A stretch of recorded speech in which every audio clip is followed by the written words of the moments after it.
Well, folks, I figured I'd come out and check out my garden since we had freezing temperatures last night and the night before, and I'd taken some preparations for taking care of my plants, especially some of my younger ones.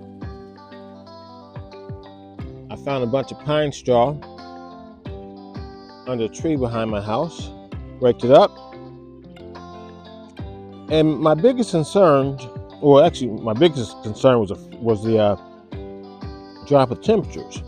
But another concern was I had some plants that were so small, I completely covered them up. Like this. Some spinach. Been covered up for 2 days. Got one more day coming, or one more night of freezing temperatures. So I'm just going to leave these like they are. Fortunately, the freezing temperatures didn't last that long. I know one day it only lasted maybe 4 hours.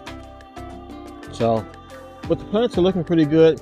So I'm just going to leave them as they are. One thing I did forget about, I meant to take this pepper in so I could overwinter it. I don't know if it's completely dead, but I'm still going to dig it up and see what I can do for it. I might be able to get a second season out of it. So hope your gardens did well. Mine looks none the worse for the wear.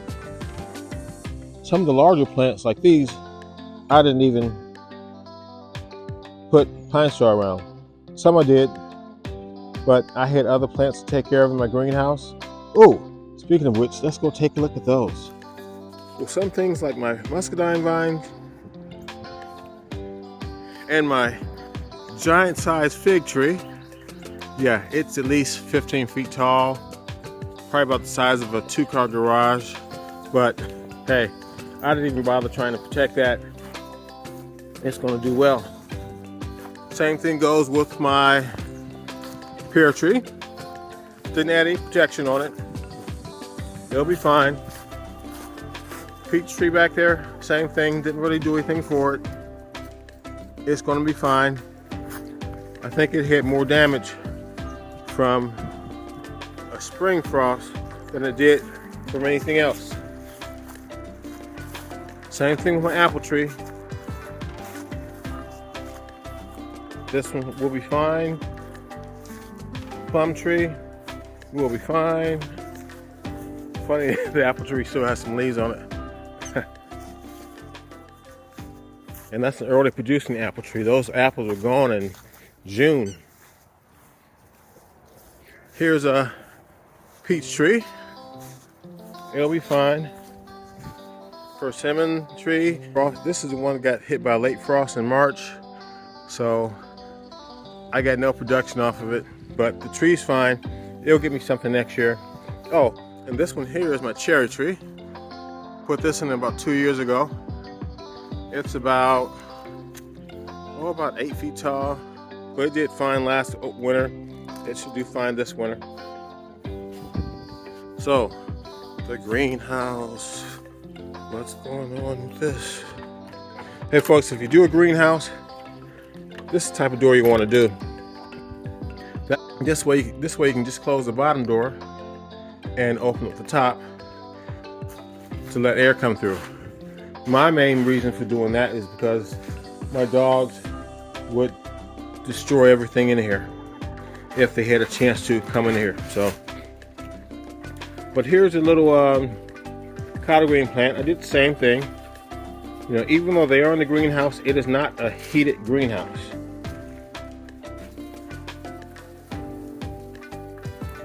I have some little beets down up in here.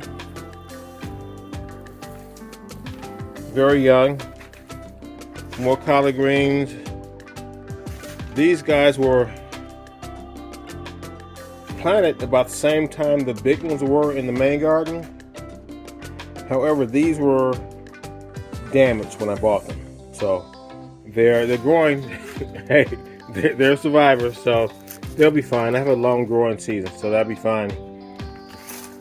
Got some lettuce that were damaged when I brought them. They look like they did fine. And under here, a big concern of mine my lemon trees. And put some mulch around them, or at least partially around them. And then I just threw a plastic bag over them. Not plastic bag, some plastic I had. This is some plastic that I normally would use in the main garden when there's a hard frost. But let's see if I can.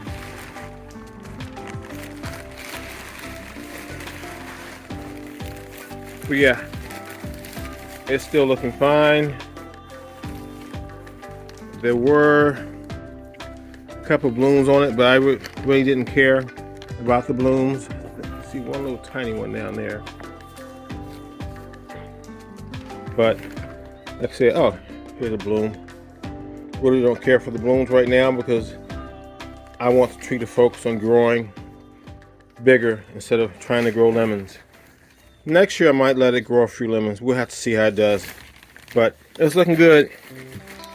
But I'm going to leave this guy covered up.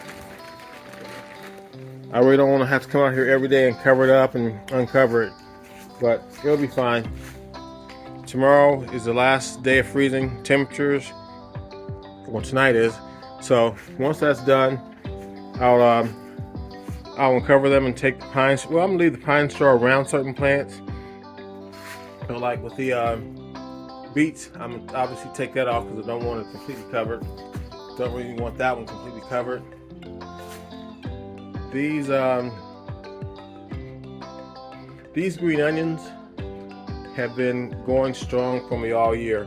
My wife had bought some, and what I did is after we ate them, I took the little root, last inch or two of it, planted it in a pot, and it's been doing strong. So I just do cut and come again, and this will last through the winter and probably through next spring and summer.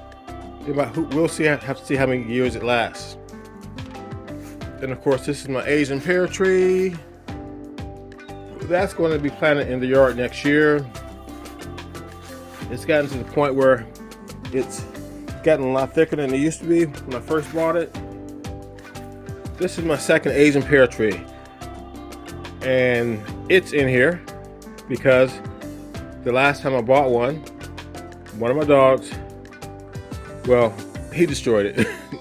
I came out and the top half of the tree was gone. Yeah, I came out into the yard one day and the top half of the tree was on the opposite side of the yard. So I left the root ball in the ground, but it never recovered. This here is a Honeycrisp apple tree, also in the greenhouse. Same situation. I put it in here because one of my dogs, Bear, took the top half of the previous tree completely off and it never recovered. So it is what it is. So I might, well, this one I'm not going to plant next year because it's still fairly thin. You know, that stalk there is, my finger's thicker than that. And I have big fingers, I know, but you know, that's, yeah, it needs to hang out for another year or so. See if I can get it going faster and quicker. It's funny how trees will grow.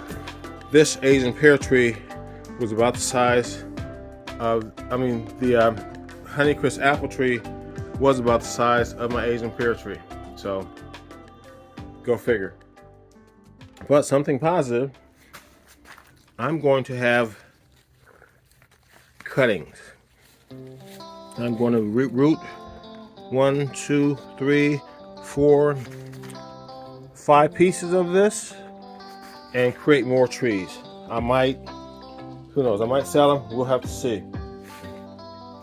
Or I might save one. We'll see. Because I have another pear tree that is, I don't like so much. And these, I'm sorry, this is an apple tree, damn. So I'm gonna have 4 or 5 cuttings. We'll see. I might sell them.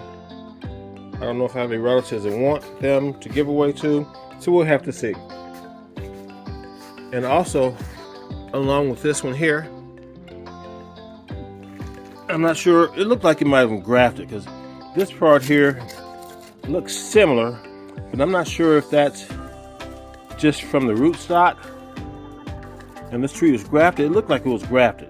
So we'll have to see. I might take this piece here off. And I know this is a completely different subject from the video. But I might take this piece off, do a, not do a graft, but reroot it. So I will have another tree that's 8-10 feet tall.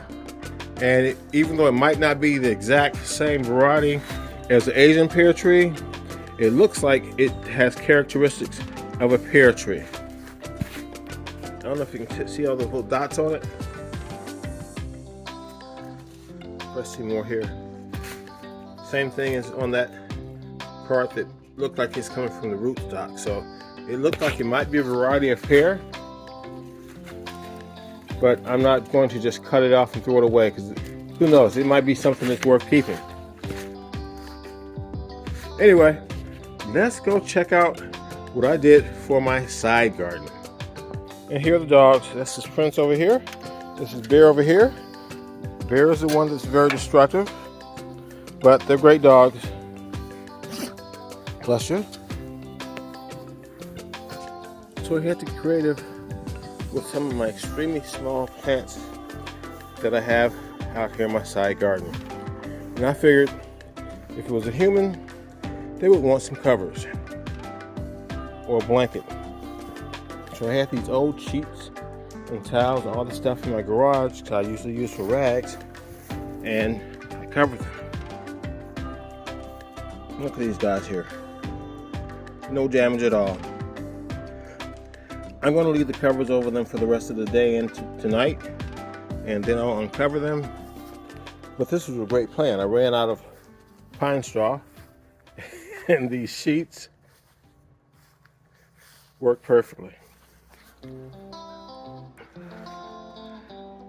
Yeah, no problem at all. Mustard greens. So, and even though they do last through the winter, they're very young, so I wanted to protect them. So hey guys, if you hit plants that you needed to protect from this frosty weather, how did you protect them? Post your ideas in the comments. Like and subscribe.